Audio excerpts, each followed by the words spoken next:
Chapter 2. Time was a consistent thing.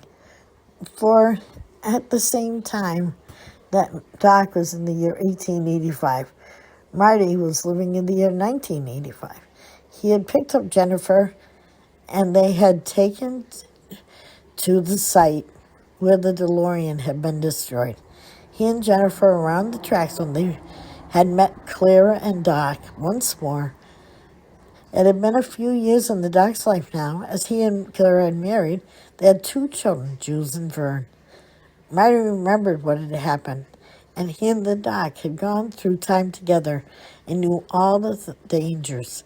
However, the chance to travel through time once again, he just had to have the experience. He had the Doc's own instructions and a feeling that he knew where the car was hidden. He was going to go up, get the car, and the abandoned mine if it was still there. But he would need the help of his girlfriend. He could not do the work by himself. Jennifer was a whiz in electronics, and he was hoping that with her knowledge and the Doc's own plans, they could be successful in building their own time machine. Jennifer came over to see him the next morning, and Marty approached her with his plans. Jennifer, I would like to go back and see the Doc and Clara once more. I want to travel through time with you and see the world as it was and as it will be, he told her as he put his arms around her shoulder. Jennifer loved Marty with all his heart and did not know what to do. She wanted to help him, but the doctor warned him that their time travel could be very dangerous. On the other hand, he had told them that they would make their own lives and that they would have a good one.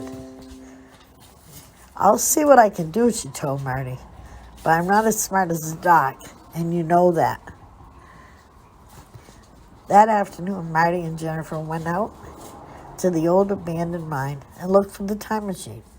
There, untouched as Marty had hoped, it was sitting just one door down from where the original one had been found.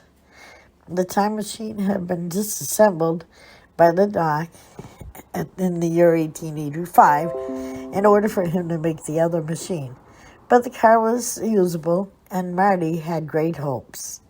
Both Marty and Jennifer knew that the car was going to have to be moved. They could not work on the car in the mine. Jennifer thought that perhaps she could have some help from her father.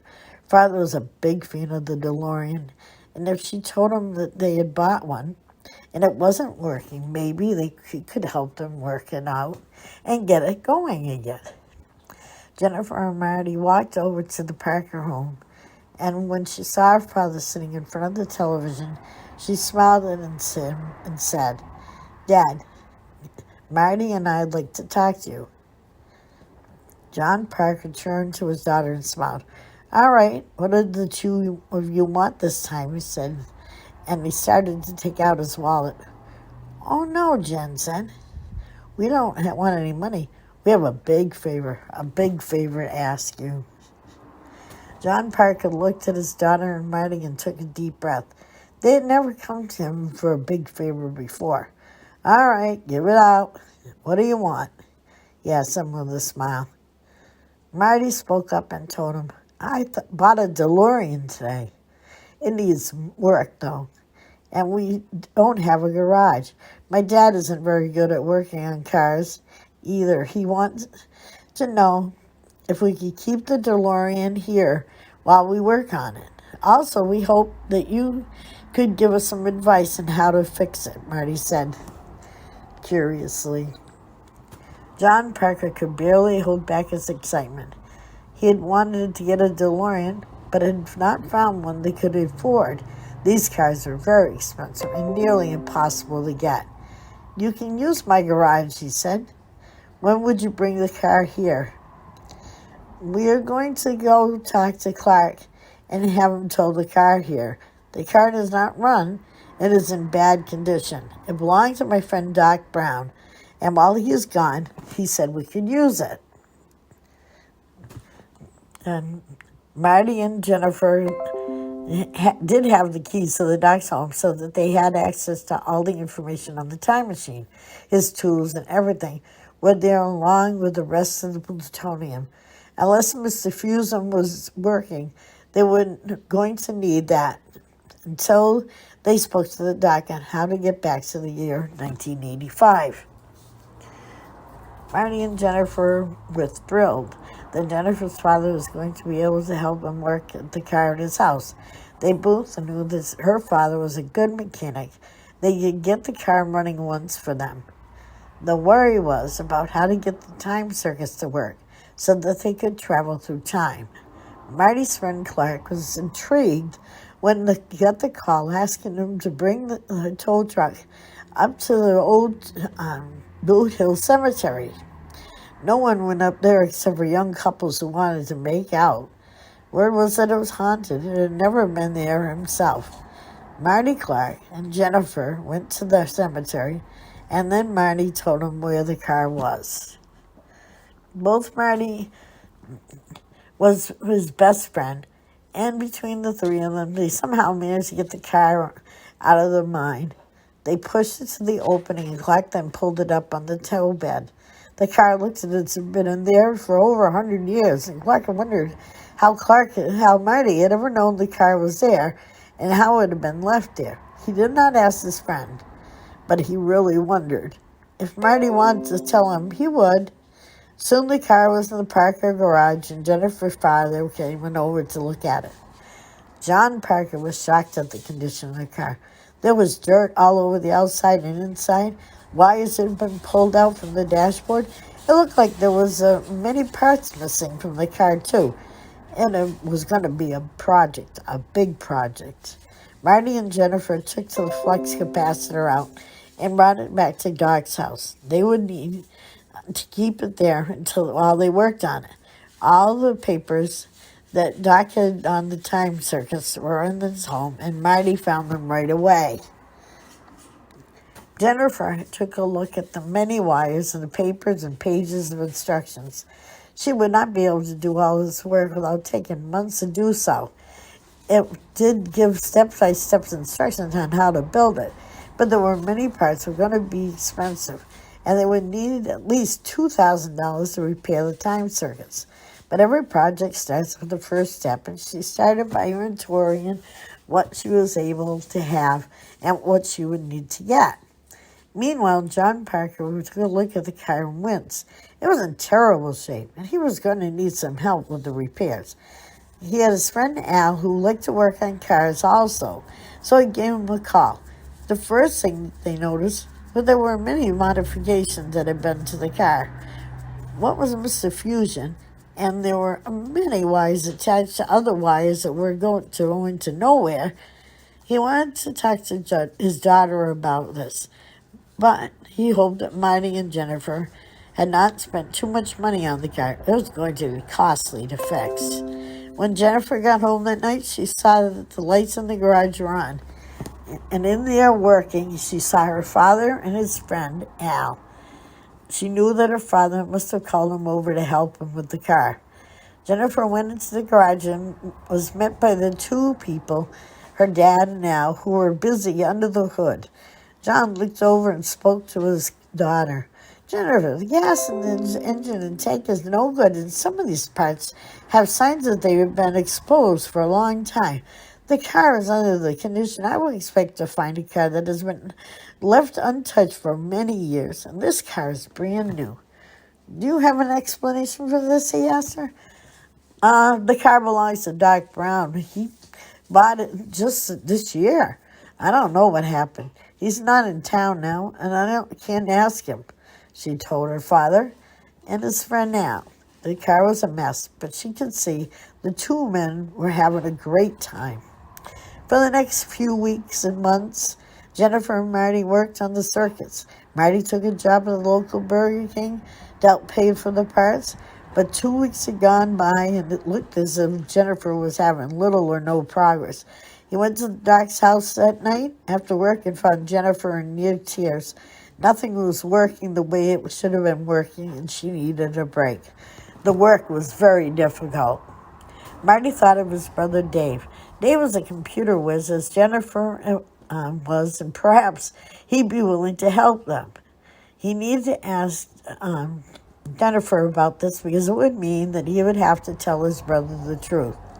Things at home had not been easy for Marty. Nothing was as it had been before, and when he had gone back in time, the only thing he had was his family, and it was very different from the home that he had once known. Even the drapes on his windows and in his room was changed. There were now a family that was well known and liked in the town, and both his brother and sister had good jobs and boyfriends and girlfriends. When he had gone back in time with his family, it had been all in shambles, and they didn't have any friends and no money. Even Mr. Strickland now liked him, and he was playing at the dance this weekend. Before, him and his band had been deemed unwell and told that they were not good enough to play. Even Jennifer and her parents had changed. Before, although they had tolerated Marty, he had always felt as if they didn't quite approve of her daughter dating him. Whenever he came over, they encouraged him to leave, and now he was treated as though he was a member of the family. They treated him genuinely, and they were always glad to see that they were dating and going together. Marty looked down at Jennifer and gave her a big hug. "I am sorry that I left you with all this work. At the time I asked you about retrieving the time circuits, I had no idea how damaged they were. What if I asked my brother Dave to come over and help us?"